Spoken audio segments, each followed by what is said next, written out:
All right, it is 11 a.m., so let's go ahead and get started. Thank you all for joining this edition of what is now the Wadena County Coffee Talks. For those of you who might be newer to the call, we've been hosting these calls since March, kind of when the pandemic first started. First, as a way to kind of connect and share resources related to the pandemic, and now it's just a good way to stay connected as a greater community. So we're happy to see more people from across the county, not just Wadena, on the call. For those of you who haven't met me, I'm Katie Hepner. I'm the Executive Director of the Economic Alliance, hosting these calls in partnership with the Wadena Development Authority and Dean Uselman, who I'm sure will be on the call shortly.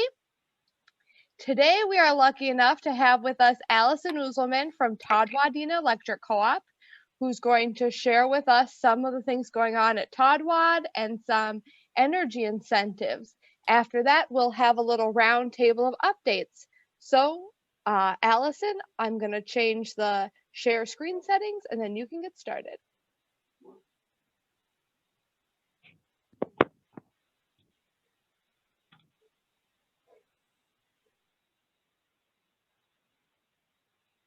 Perfect. Thank you, Katie. Can you see my screen okay? Wonderful. All right. Well, as Katie said, my name is Allison Uselman from Todd Wadena Electric Cooperative. Huge thank you to Katie for asking me to be here today and just share some of the things that we think are important and exciting here. Just some things I wanted to talk about today, some economic development opportunities that we have here at Todd Wadena. Energy incentives and programs, and then one of my big passions, electric vehicles. So just a little bit of background about Todd Wadena before I get started. We were founded in 1940. We are part of Great River Energy. You can see on the map of Minnesota there, those are all the cooperatives of Great River Energy, our power supplier out of Maple Grove. Highlighted in red is our territory. We have just over 2,000 miles of electric line and serve just over 1,800 square miles of all the rural areas of the communities that we serve, mainly in Todd and Wadena counties, as well as a few others as well. So the first thing I wanted to get into today is some economic development. The cooperative is kind of rooted in 7 cooperative principles, and one of them being concern for community. And that's really where our focus and our drive comes to our economic development programs. And we have some great loan options for many different people out there that I just wanted to touch on today. So the loans that we have are intended to create employment opportunities, improve infrastructure, and improve the quality of life in our rural communities. There are many different eligible applicants that could apply, whether that's business ventures, government units, community things, nonprofit entities, and as well as tribal authorities.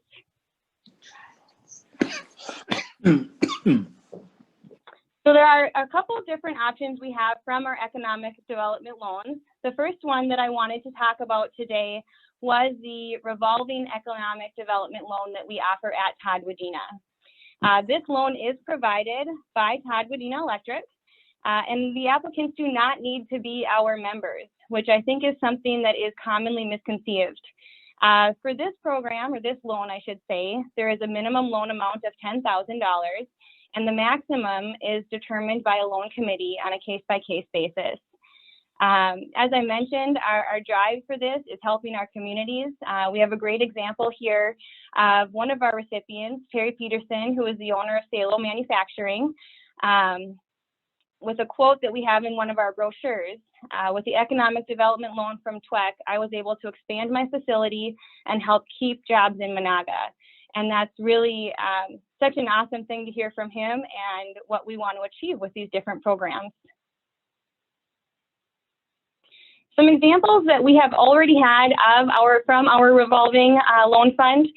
Different participants have included restaurants, convenience stores, farm equipment retail stores, construction businesses, and manufacturing businesses.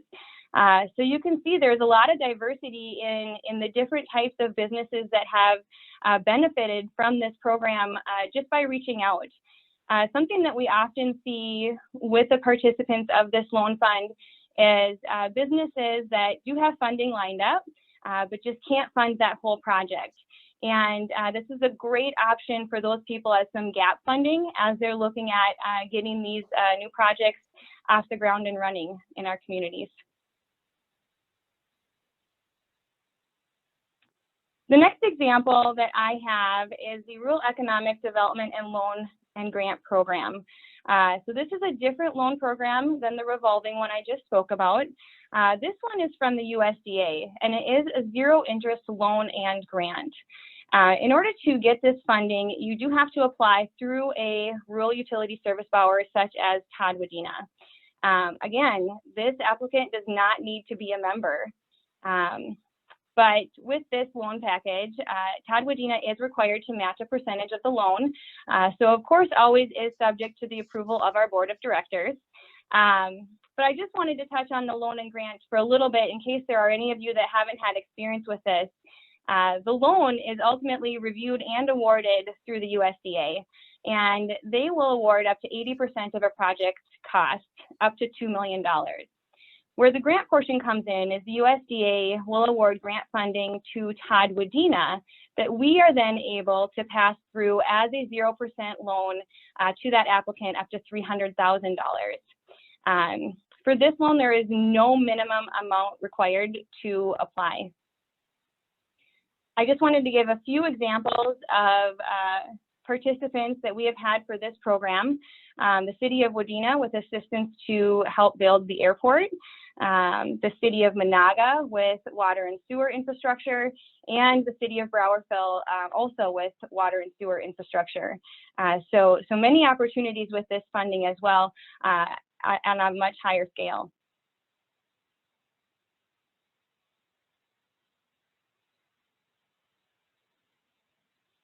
So then I just wanted to go into Operation Roundup in the same theme of concern for community. Our Operation Roundup program is pretty amazing. For this program, our members round up monthly bills to the nearest dollar that go into a community trust fund. Annually, on average, we do get roughly $29,000 donated each year. And since the program's inception in 2002, we have had our members donate over $540,000 and have funded over 700 local community projects. The reason I just wanted to touch on this today is because, again, these don't need to be members that can apply for these funds.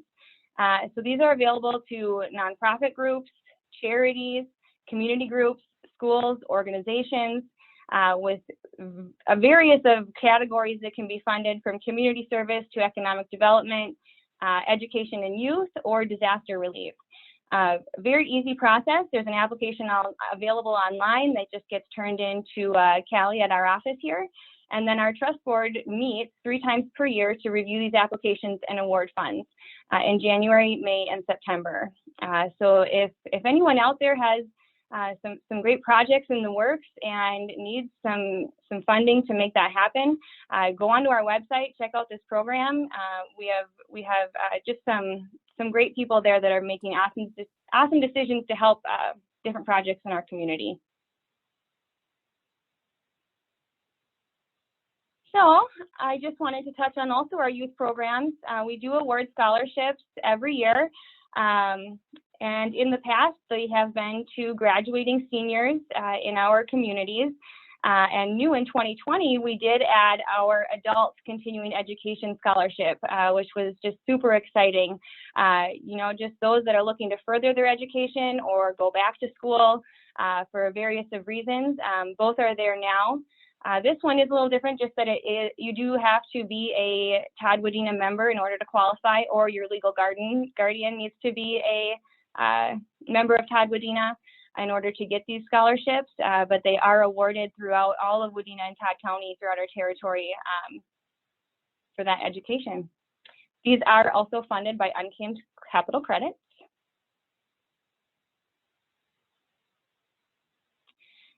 So I'm gonna switch gears from economic development to talk a little bit about what we do, especially from the member services perspective, and just start with some rebates that we have here at Todd Wadena. All of these rebates you do need to be a Todd Wadena member for. But our first one here, I have electric yard tool, and this was really exciting as well. This was brand new in 2020. And it's a rebate for lawnmowers, chainsaws, blowers, trimmers, anything that has a gas alternative that is now available in electric.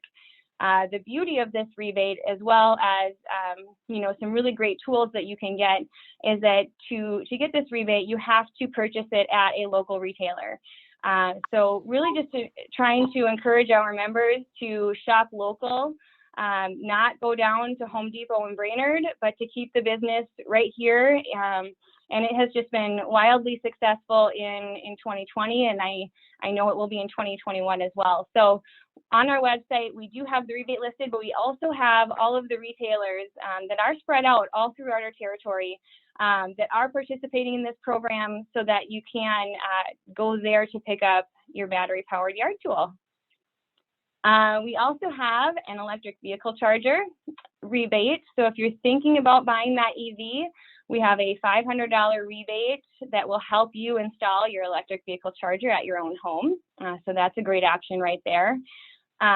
Many different appliance rebates, refrigerator, freezer, humidifier, dryer. Just keep in mind with appliances, they all need to be Energy Star rated. Energy Star, you'll notice by the blue star located on the spec sheet, not the yellow sticker on the front that tells you how much it'll cost. That's just there to give you some usage directory, but that Energy Star logo, common misconception. So just look for that blue star when you're buying your appliances, not just for our rebate, but because you're going to get the best energy efficiency out of that unit in your home. Air source heat pump rebates, wildly popular, just has exploded really in the last few years. We have had some promotions that have made it really successful, but I will also say just the unit itself makes this a really popular item. In Minnesota, as most of you know, we have a very short cooling season and a very extended heating season. So when people are looking to buy air conditioning units, it can be difficult to spend thousands of dollars on something you're going to use for 2 months. And that's where these air source heat pumps are really awesome, because an air source heat pump, especially the newer ones, the cold climate air source heat pumps, can heat and cool down to 0 degrees. They're up to 200% efficient. So they're going to be much more efficient than any furnace you would have trying to heat your home. Once it does go into that below 0 polar vortex Minnesota, you are going to have to switch over. But look at this year so far. You could have been running your air source heat pump almost 90% of the time at a much more efficient rate. And so if you're at that point where your AC is going out, or you're looking to install air source heat or air conditioning unit, I definitely urge you to check out air source heat pumps. Just a much smarter decision for any homeowner that's trying to cool. Ground source heat pumps, also very popular, typically more in new construction. And obviously lighting, LED lighting, very popular. It's hard, honestly, to buy anything that's not LED anymore, which is great. But we do still offer a per bulb rebate as you're buying those in your home. Just make sure you keep your receipts. And Wi-Fi smart thermostats, very important for energy efficiency and ease. These thermostats now have apps where you can manage your whole home heating or cooling right from the palm of your hand. You can program it, and that's really where the energy efficiency comes in, so that you aren't doing the up and down with your thermostat all day, putting your furnace through all the ups and downs of the day. So awesome rebate there. And then finally, some custom and commercial and industrial rebates. I won't go into a ton of detail on what we have available, just because it really is custom. It's based on a lot of kilowatt hour savings that a business can achieve. It can be anything from LED lightings to variable speed drive motors to ventilation systems to commercial like restaurant gear, like commercial cooling refrigerators, to robotic milking. I mean, it just goes all across the board. So if there are any Todd Wadena Electric businesses out there that are doing projects or looking to upgrade or increase efficiency, I just really suggest you give me a call, because I may not say, yes, we have a fan rebate, but we have a custom rebate that we can work through and see if there are any savings there to help you with your project.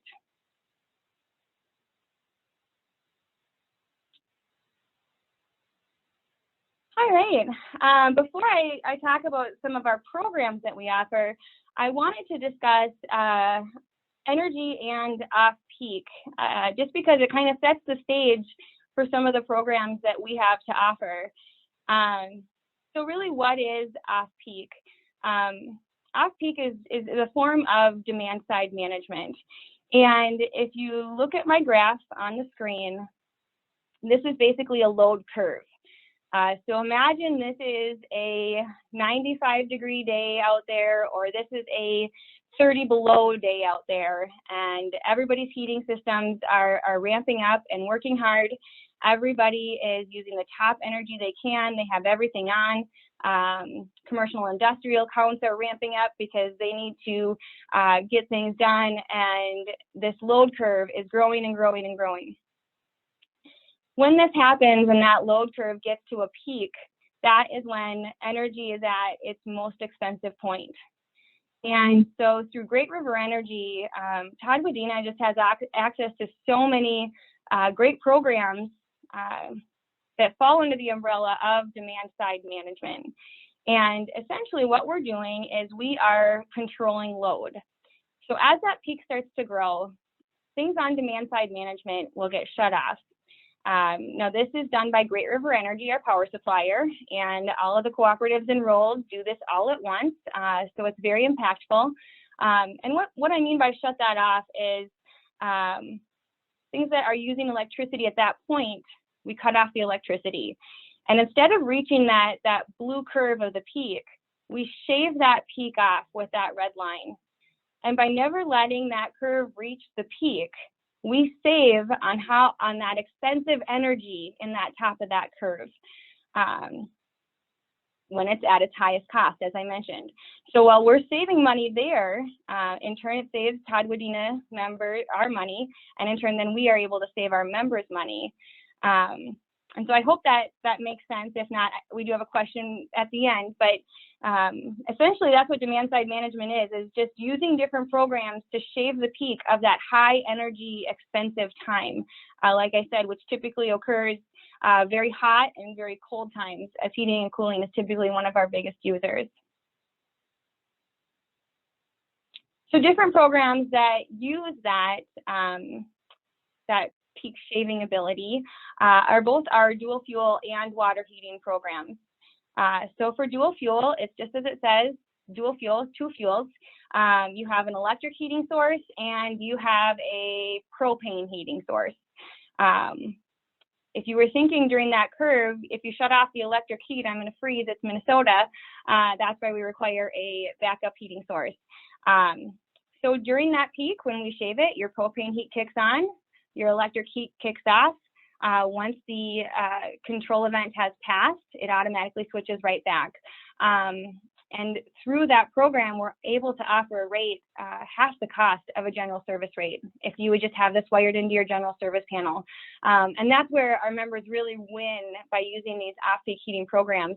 The ETS heating is very similar. It's the same concept, but instead of peak shaving during those control events, it is shaved all day. So basically you have a storage heating system that ramps up and heats all night, and it stores that and then uses it all day when energy is more expensive. Same goes for the water heating. We have water heating where, disclaimer, this will not work if there are 8 people taking showers in your home. But if there are just a few of you, your water heater will heat all night at a very, very cheap rate. And then you'll have that water all day and it'll recharge the next night. If you do have 8 people taking showers, then I recommend the peak shave, and that's not a daily. Those are just during those high control events that we need to take care of when the water heater will be in that control event. Typically, a control event can be anywhere from 4 to 6 hours. So it's not like you're going to be shut off for 24 hours. Usually 4 to 8:30, which, as you think of, consumption of energy, everybody's getting home, everybody's starting dinner, everybody's turning up the heat. So it's that peak moment that we, that we typically need to shave. Other than the dual fuel and water heating programs, we offer energy analysis for our members. We have 2 different options for that. It is an infrared camera option or a blower door test that we can do. With the infrared camera, basically it can look at your home and show in an infrared way where heat is escaping. And then through that, we are able to give you suggestions on how you can make your home more energy efficient, and so you're not just basically heating your home for it to fly out your windowsill. And then again, commercial industrial. And the commercial industrial program we have is very similar to peak shave, but just from a large business perspective, we're not shutting off your water heater. That whole business would need to shut down or have a backup generator, which is what a lot of our big companies use that use this program, have generators to back up their system when we do need to have a control event. And in turn, that business is able to get a very competitive, very great rate on their electricity, which really does help out many of our members keep their utility costs low.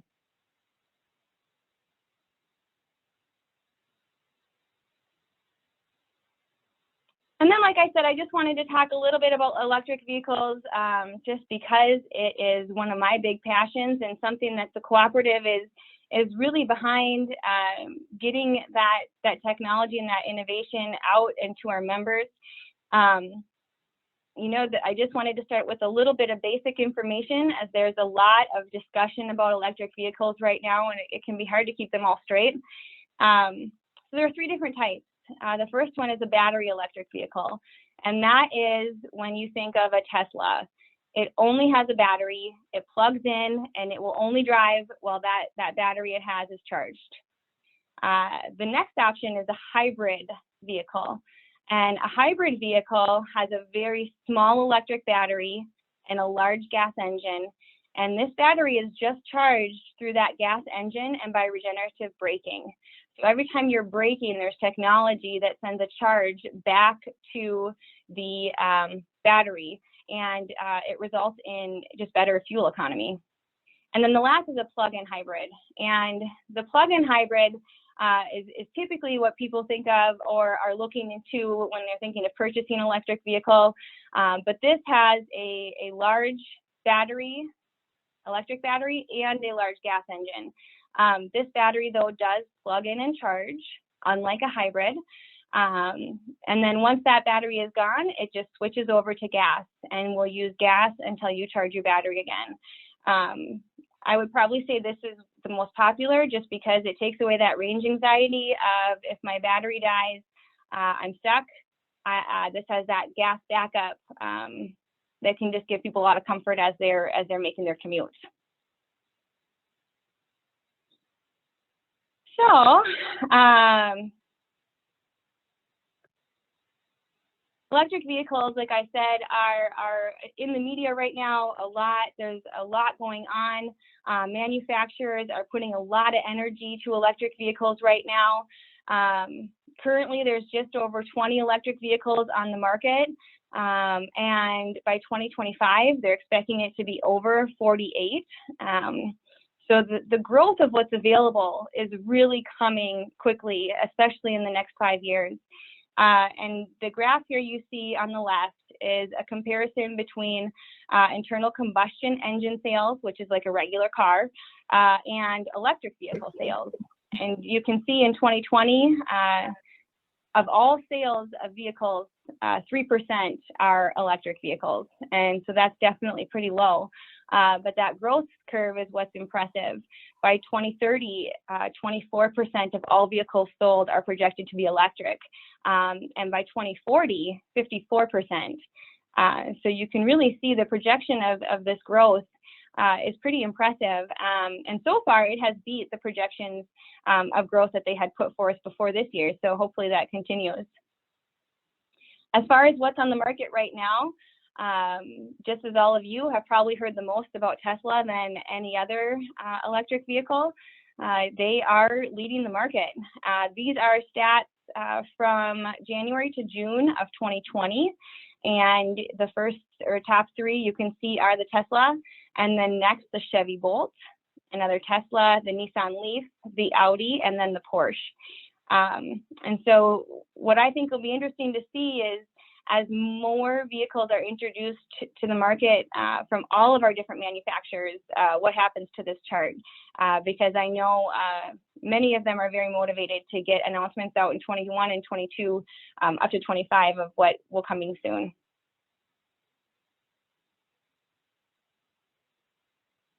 So charging your electric vehicle is typically one of the #1 concerns of people thinking about buying one. You know, will I run out of my charge? Range anxiety is often the #1 reason that people don't want to buy an electric vehicle. So before we get into that a little bit, I just wanted to highlight how you charge your electric vehicle. A level 1 is just a regular plug-in that could attach to your car, and you could plug into any outlet. And it does usually come with the sale of the car. When using that form, it would take you 18 hours to charge 100 miles worth of battery. Obviously, not many of us can wait 18 hours before we need to drive somewhere, which is why homeowners that often buy electric vehicles install a level 2. And that level 2 charger can charge that 100 miles in just 4 hours. Very affordable units, often under $1,000. That you put in your garage, and they would need to be installed.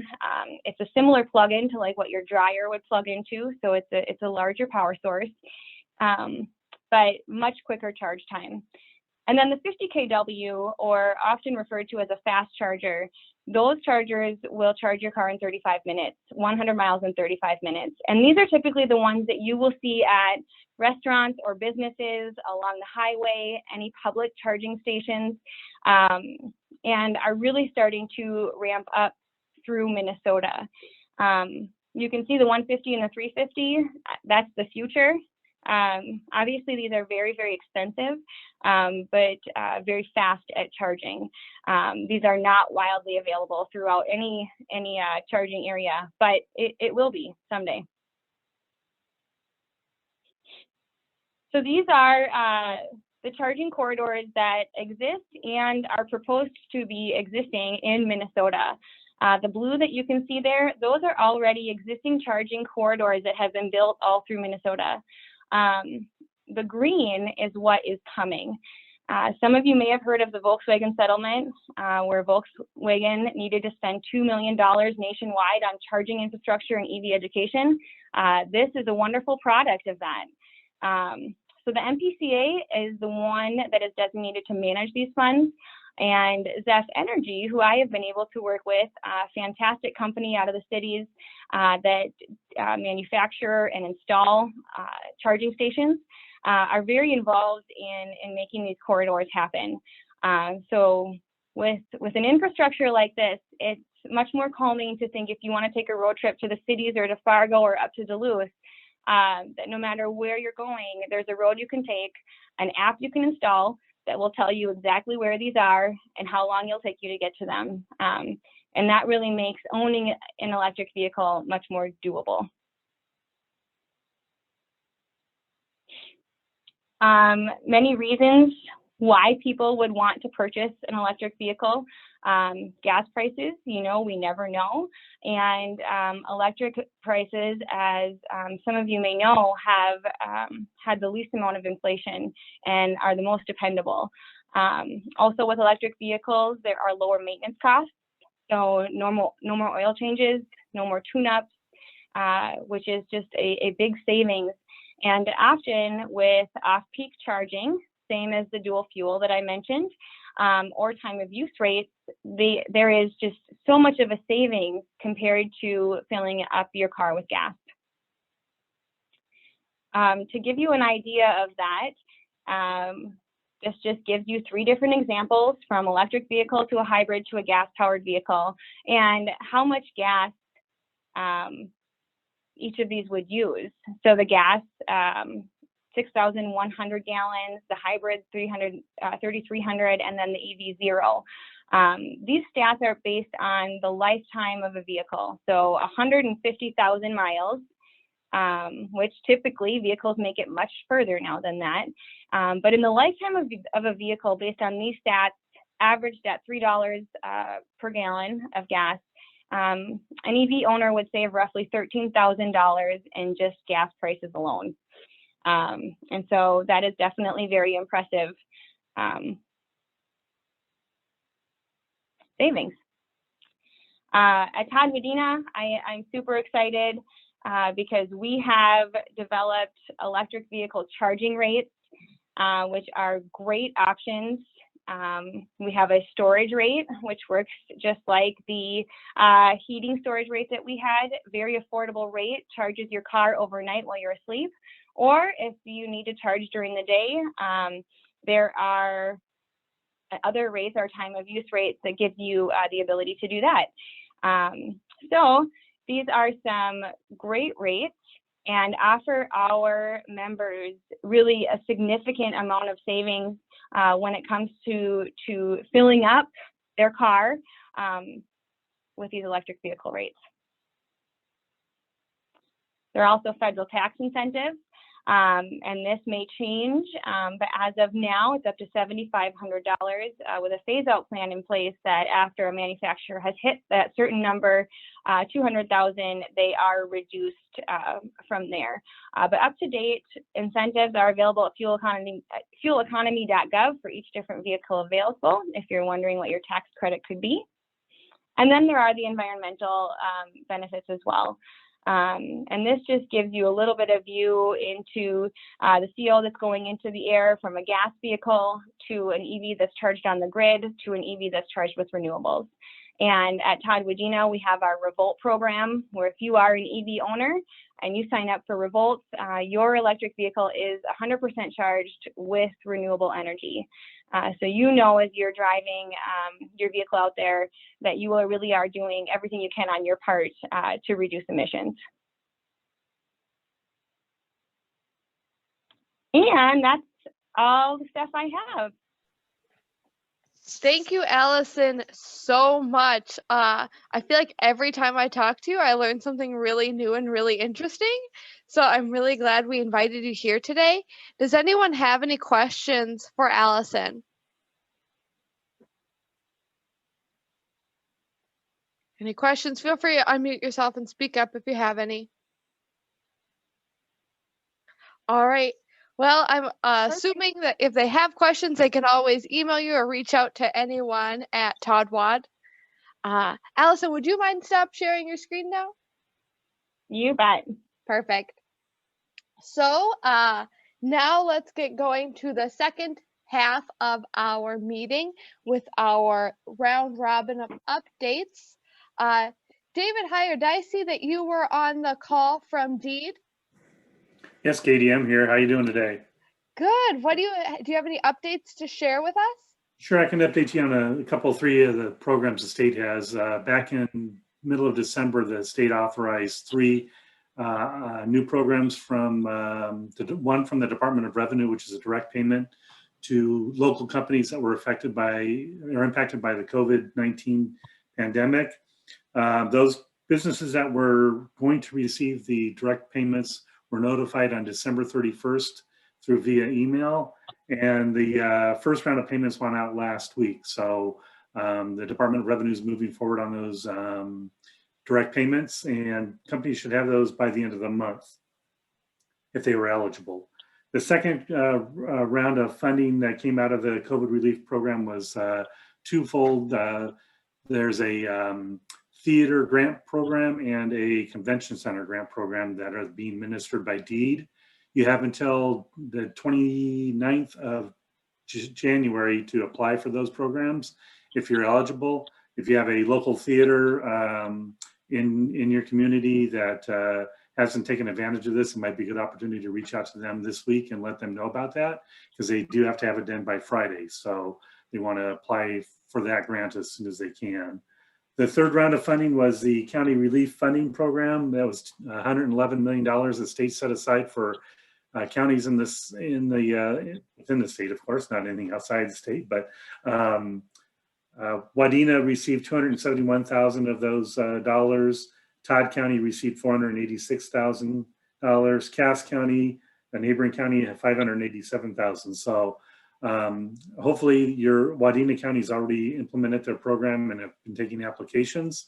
And Katie may be able to tell us what the application deadline on that is. But those funds are directly given out to the counties, and the counties are setting up their own programs to issue those grants to those local businesses that were affected by the pandemic. So that's it from the state office. Do you have any questions? Thank you, David, for sharing that. I am going to pop in the chat box a link to the county website where if businesses are interested in applying to the county program, they can. So check that out. And right now, the applications are just for those businesses that were affected by EO 99. So your bars, restaurants, fitness centers. Dean, you look like you had something you wanted to add. I don't want to interrupt you, but I do have a question for David before he leaves. Go ahead. Okay. Dave, on the grant programs, we do have a theater in Wadena that is intending to apply for the deed grant. Are they also eligible to apply for the county grant funding that's available? That'd be determined by the county if they make them eligible or not. I would assume the county probably would say apply for the state grant first, the theater grant, and see if you qualify for that. And if you don't, then you can apply for the county. But I would suggest going to the theater grant program first and request that information. Right. Okay. Thank you. Mm-hmm. Any other questions? All right, thank you, David, so much for hopping on and joining us. We always appreciate sometimes it's hard to feel like you have a connection to a state agency. It can kind of feel like a monolith out there. So I really appreciate you joining us. I understand that concern. And when I have to deal with another state agency, I have that issue as well. Thanks for inviting me. Yep. All right, so now we're going to get going into more of our community updates. And this is going to be structured a little bit differently because we have a bigger audience today. So first, I see we do have some representatives from Staples on the line. Maddie Johnson, you are the brand new Staples Chamber Director, and you are living in Wadena. What a picture-perfect representative of Wadena County. Would you mind introducing yourself and any updates you have from the Staples Chamber? Sure. Hello, everyone. Like Katie said, I'm Maddie. I'm originally from Aiken, now working for the Staples Chamber, but living in Wadena. I've only been there about a month now, so not a lot of updates, but we're working on a lot of restructuring, rebranding, looking at new potential members for our chamber, new community events, despite restrictions and different things going on in the world, really putting out a lot of marketing efforts. If you want to follow us on Instagram and like our Facebook page, that would be great. But yeah, just kind of looking at the big picture of things and then narrowing down goals for the year to make those more tangible. So yeah. Awesome. Thank you, Maddie, and thank you so much for joining us. Would you mind throwing your email into the chat box so if people ever want to reach out to the Staples Chamber, they know how to find you? Mm-hmm. Awesome. All right. And then Melissa Rademacher, I see you're also on from Staples. Did you have anything you wanted to add about what's going on in your community? I don't know where to start.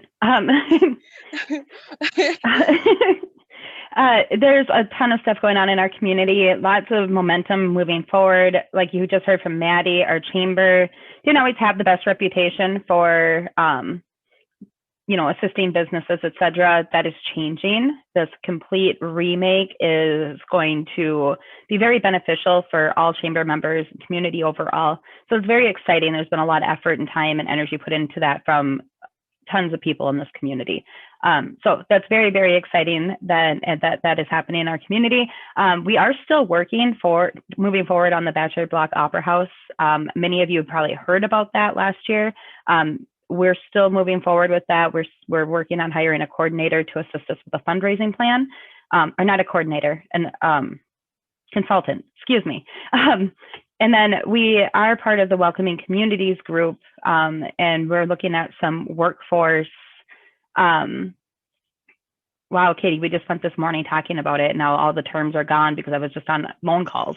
Implicit bias training and workforce inclusion.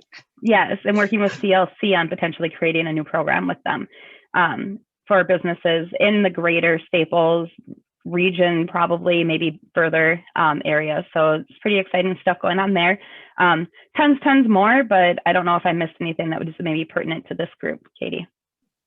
All right, thank you so much for sharing, Melissa. And since we're all, we have this newer base, Melissa, would you too mind sharing your email address and contact information in the chat in case anyone ever needed to get in touch with the Staples EDA? Thank you. For sure. Perfect. And now we're just going to keep moving along. We do have a representative from the city of Topeka on the line, but I'm told she doesn't have an update. So I'm just going to give a shout out and a welcome to Cheryl Hahn. We are excited to have people from the northern part of the county join us. Speaking of the northern part of the county, I can't see everyone's name's a little different and we may not have met. Do we have anyone on from Monaga? Okay, hearing none, perfect. Hopefully someday soon they will join us. Now, anyone, and before I go to Wadena, because I see a lot of reps from Wadena on, is anyone on from Verndale? All right, perfect. Now to Wadena. Dean, do you have any updates from the WDA you'd like to share?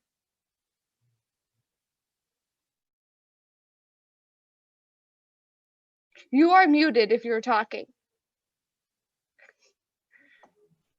Thanks everyone for joining us this morning. As far as Development Authority, have been continuing to do business outreach, focusing a little bit more time on some of the businesses that we have not been reaching out to yet, just to make sure that things are going well for them. A lot of our time and attention and resources have been going to the restaurants, the stylists, the salon owners, the spas, those types of businesses. And so I am trying to focus a little bit of time and attention to the other business sectors, and while still working with the committee for the county grant program, and we'll be spending a little bit of time reviewing those applications and getting those grants out soon as well. Also, one thing that we are just kind of at the threshold of is a program where the Development Authority is agreed to sponsor a fellowship through the Lead for America program. And so we are working through details on that. There's a few bumps in the roads, but I'm hoping that we can get through that and have a 2-year fellowship through the Lead for America program. Other than that, just business as usual, working with a few new entrepreneurs looking at opening businesses, and continuing to do what we do. Be happy to answer any questions anybody may have. Awesome. Any questions for Dean? All right, hearing none, we'll keep going. Jeanette, I see you're on from the city. Anything you'd like to share? Good morning. First, I want to say I always love listening to Allie. Her enthusiasm is just incredible and it's catchy. So I love that. I wanted to just add on to that that the city does have a charging station. Our utilities has a charging station at BM Park. So I just wanted to add that onto that. And thank you for your information, Allie. As most of you know, the city of Wadena received a special appropriation for the Wadena Access Road, which actually is for the better access to the new hospital that is going to be built. And this morning I've been working on that with all those state agencies, including DEED. So working with everyone this morning.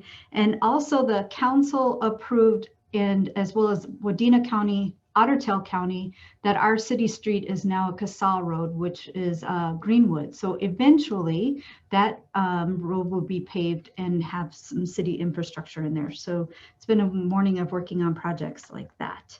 I'm happy to say that for the first time in a very long time, we don't have any city employees on quarantine. I don't know if I should have really said that out loud, but it's the truth. So I'm pretty happy about that.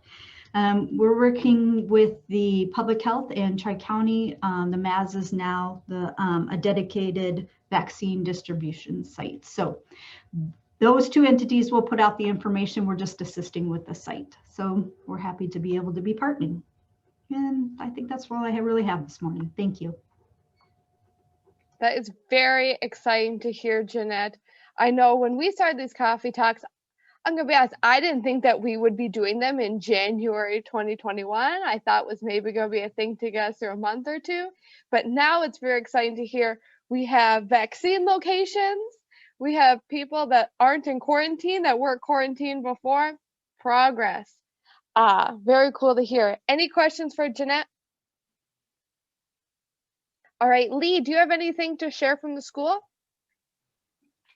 Yeah, we have all of our students back in the building in some capacity, and starting next Monday, all of our students pre-K through 12 will be in person again, and that'll be 4 days per week, with Friday being a distance learning type of day. But that's very exciting for us, and we're happy to get the kids back. I think it certainly has been a struggle for many of our students, and having them in person just to give them the support that they need will be really, really a good thing. We've also started competing in athletics and other activities as well, and that's gone well.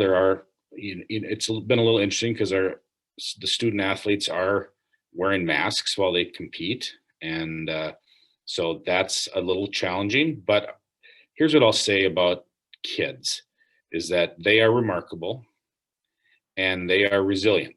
And I think if you ask any of them, and our students have been great as far as wearing them and listening and doing what they need to do. They'll tell you that they don't like wearing a mask while they play sports, but if they have to wear a mask to play, they'll do it. And that's what's been happening. So we're really happy about that. And then I'd also just like to add that at the moment, we're doing very well as far as students and staff out with COVID or in a quarantine situation. If we have any right now, it's just a couple. And that's, with 200 employees and 1,100 students. So that's much better than we were before the holidays. So really pleased about that as well. And then the vaccine news is encouraging. We have started to get some of our employees vaccinated at school. Wadena County Public Health has been, we've been getting our employees that are 65 years and older. They've been able to get appointments to get vaccinated right here in town, as well as our employees that are designated as medical, having a medical background, mainly those employees that work with medically fragile students. So we've also been able to get some of those folks vaccinated. And then the state pilot program, it's in Fergus Falls, So we have had some of our staff, we get allotted a small number of vaccines per week. Last week it was 5. We haven't gotten our number for this week, but those folks can go to Fergus Falls to get vaccinated. So it's starting, and we've been working closely with Wadena County Public Health, and the plan is that we will have a vaccine clinic at the school when they get enough vaccine, have enough vaccine available, and it's kind of our turn. We're in group, our school staff are in group 1B, and so really excited to get that started. That's going to make a huge difference for us at school. I love to hear those stories of progress and things moving forward, and maybe a light at the end of what seems to be an endless tunnel. So any questions for Lee? All right. Joel from Tri-County Healthcare, what do you have to share with us today?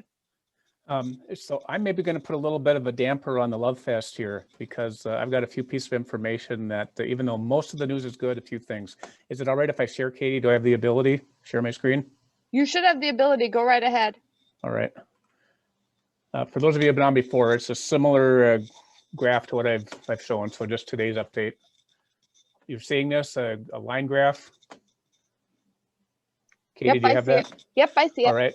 So this is just the trend and trajectory of the cases per 10,000 in Tri-Counties counties in the state of Minnesota. You'll see from the peak back around Thanksgiving, we have made great improvement. Wadena County is hanging around 40 to 42. So that's still a little high. Remember, one of the tests that Lee looks at is at 50 cases a day is one of their measurements. So we came from less than 10 before school started. So even though it's much better, it's stabilizing at a rate that's still higher than we'd like. Probably the more concerning graphic the last week has been Tri-County's positivity rate on testing. So you see we had a peak about the 15th of November, came way down almost to where we would say is good community control at 5%. But now the last week, we've seen a climb from 6 back up to 10. Typically, there's about a 10-day to 2-week trailing period. So when this peaks, that you actually see the cases. So we have just a small amount of concern. We do believe that we've gotten through the holidays, really without a post-holiday surge, which is good. This would seem to be trending for me, a sign that when the schools reopened, when the businesses reopened, some of our eating establishments, bars, so forth. So hopefully it's manageable and it's not anything too severe. I'm going to stop sharing then.